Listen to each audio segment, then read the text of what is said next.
기도하겠습니다.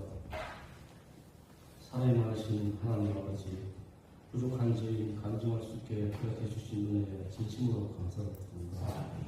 순종한 마음으로 이 자리에 서서 불성에 이겨 주시고 저희 입술을 주양해 주셔서 저 자신이 많이 나오지 않게 하여 주시고 주님의 영광만이 오직 증거되는 귀한 시간 되게 도와주시옵소서. 아멘. 저는 2년 전에 강규수 집사입니다. 2005년 10월 16일 김용훈 집사님의 권유로 순인중앙교회를 처음하게 되었습니다.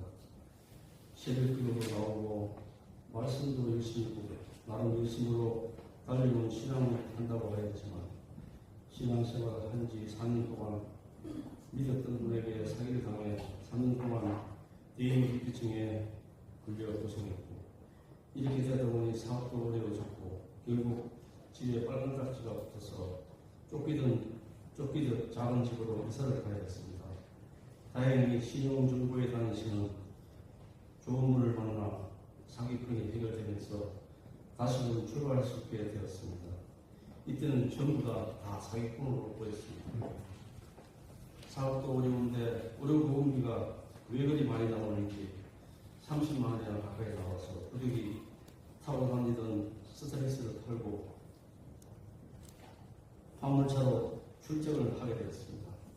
2010년도 추석 며칠 전에 화물차로 출근하는 중 차는 사고가 발생되었고 시골에도 못 가고 병원에서 일주일 동안 입원을 하게 되었습니다.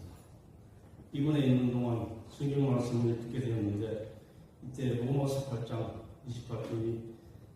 28장 말씀이 저에게 큰 힘을 주었습니다. 어려움에 처해 있을 때 이 말씀을 가지고 버틸 수 있었습니다. 로마서 28장 28장 말씀, 우리가 알거니와 하나님을 사랑하는 자, 그 뜻대로 부르심을 입은 자들에게는 모든 것이 합력하여 선을 이루느니라. 아멘. 어떠한 상황도 어떠한 시련도 너를 망하게 하려는 것이 아니라 모두가 다 너를 잘되게 하려고 선을 이루게 하기 위한 가정이가 것이었습니다.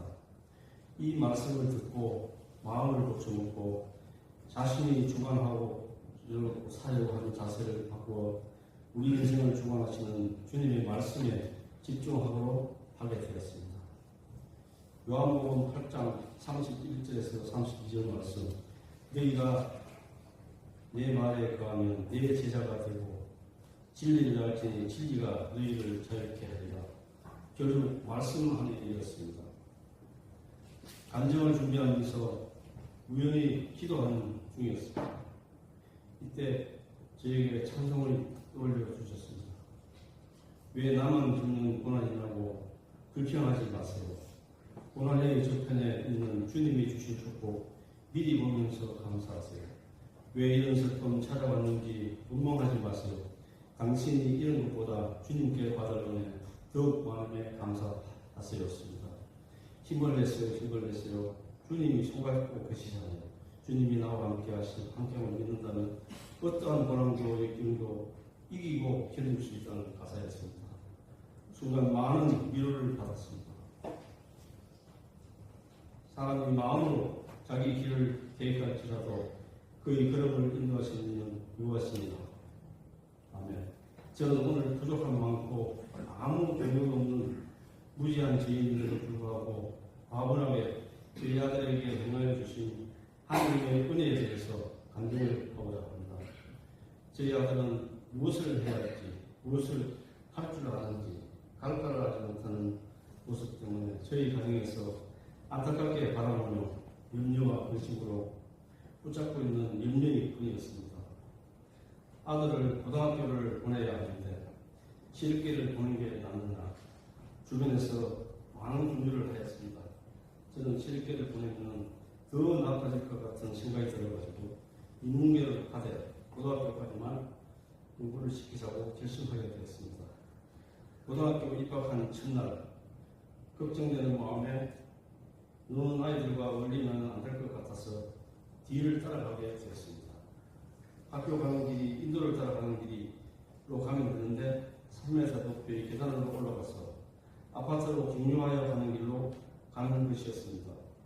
언덕을 올라가면 가서 보니까 우측에 놀이터가 있었는데 거기에 한 20명 정도의 아이들이 모여서 담배 연기를 뿜고 있었습니다. 아들의 이름을 부르는 것을 보게 되었습니다. 하나님의 은혜로 자동적으로 그 다음부터 3년 동안 고등학교 졸업할 때까지 내 차에 태워서 등교를 시키게 되었습니다. 시간이 흘러 고등학교를 어렵게 졸업을 하게 되었고 목표를 이뤘으니 다행이고 감사하며 이제 쉬면서 천천히 앞으로 뭘 할지 찾아보기로 생각을 하였습니다. 그러던 며칠이 지났을 때 전혀 예상할 수 없던 완전히 뒤집히는 말을 하더군요. 같이 놀 친구가 없어가지고 학교를 가겠다고 하였습니다.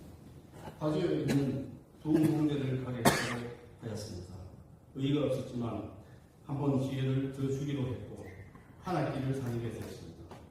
한 학기를 하면 포기해야 할 때야 분명히 저희 예상은 끝나가지 않았습니다. 한 학기를 끝으로 휴학을 했고 포기하기로 결정하고 군대 대기자가 많아서 1년 6개월 후에 군대를 가서 군대 생활 1년 9개월에서 3년이라는 시간이 흘렀습니다. 군대를 갔다 온 후 앞으로 뭘 할지 다시 생각해 보라고 했는데 방향을 잡지 못하고 있었습니다. 알바를 일주일에 2, 3일 나가는 것도 정도였습니다. 차라리 잠깐 일할 것 같으면 제가 그때 건설 현장에 나오고 있었는데 인력처럼 사무소에 소장님께 부탁을 했습니다. 좀 쉬운 데 있으면 보내달라고. 아들이 일 나가는 첫날 4명이 한 팀이 되어서 신설학교 현장에 나가게 되었는데 실제로 된 방화문을 들고 1층에서 4층으로 올려야 되는 일이었습니다. 딱 하루 너무 힘든 일을 경험하고 그날 이후로는 나가지 않게 되었습니다. 이것도 하나님이 다 준비해 놓은 것이었습니다. 이 일이 있은 후에 얼마 되지 않아 친구의 아버지 소개로 천안에 있는 롯데푸드라는 곳에 취직을 하여 9개월을 지내게 되었습니다. 여기에서는 현장 책임자의 거칠고 강압적이고 모욕적인 말을 듣게 되는 상황이 반복되는데도 꾹 참고 지내다가 친구 아버지에 대한 미안한 마음에 참고 그렇게 지내다가 결국 견디지 못하고 9개월 만에 그만두게 되었습니다. 이러한 세 가지 상황을 경험한 아들에게 하나님께서는 저희 상상을 뛰어넘는 마음을 바꾸어 주었습니다.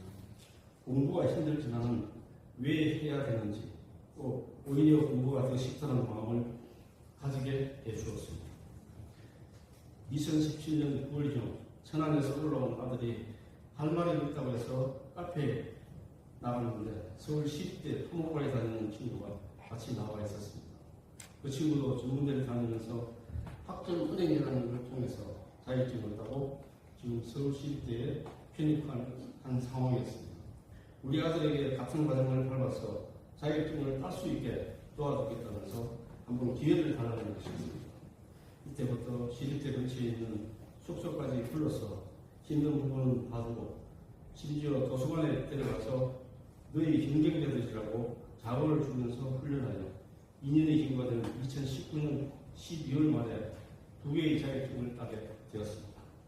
이에 자신감을 얻는 아들은 친구가 졸업하여 발령한 철도공사 근무지인 강원도 민둥산으로 가서 2년을 더 공부하여 대학을 나와야 딸 수 있는 토목기사 자격증을 따게 해주었습니다.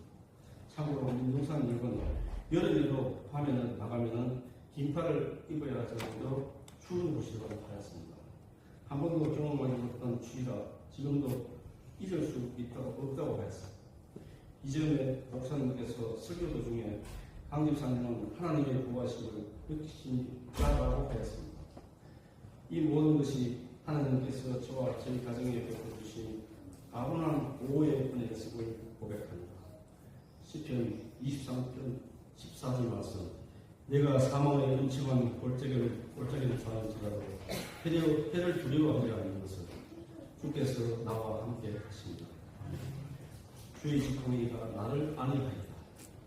저는 무지하고 한 죄이고 아무 공로는 보잘것없는 개인들도 하나님께서 가분한 은혜를 주셨습니다. 하나님의 일하심과 계획하심과 섭리를 믿고 나아갈 때 하나님의 은혜와 보호하심이 항상 있게 된다는 것을 알게 되었습니다. 또한 앞이 보이지 않던 슬픔, 불안, 캄캄한 터널을 지나게 해주시고 기쁨과 평안으로 인도하여 주셨습니다. 항상 마음속에 가지고 있던 아들을 향한 염려의 끈을 잘라주셨고 동시에 마음속 부담으로 남아있던 술에 대한 유혹도 완전히 끊어주셨습니다. 저는 하나님의 섭리와 뜻이 무엇인지 알지 못하지만 하나님의 크심과 위대하심과 전능하심을 믿고 나아갈 때 하나님의 은혜가 나타내리라고 믿고 나아가고자 합니다. 베드로전서 5장 10절 말씀 너희 염려를 다 주께 맡기라 이는 그가 너희를 돌보십니다. 마태복음 6장 33절 말씀 그런즉 너희는 먼저 그의 나라와 그의 의를 구하라 그리하면 이 모든 것을 너희에게 들어가시리라. 말씀을 지키려면 반드시 바르게 들어야 하고 귀를 기울여야만 들을 수 있다고 는 자세로 늘 겸손하게 순종하며 말이나 행동에서 하나님의 말씀과 뜻을 따르고 그리고 힘써 하나님의 중심, 말씀 중심, 교회 중심으로 신앙생활을 하고자 합니다. 감사합니다.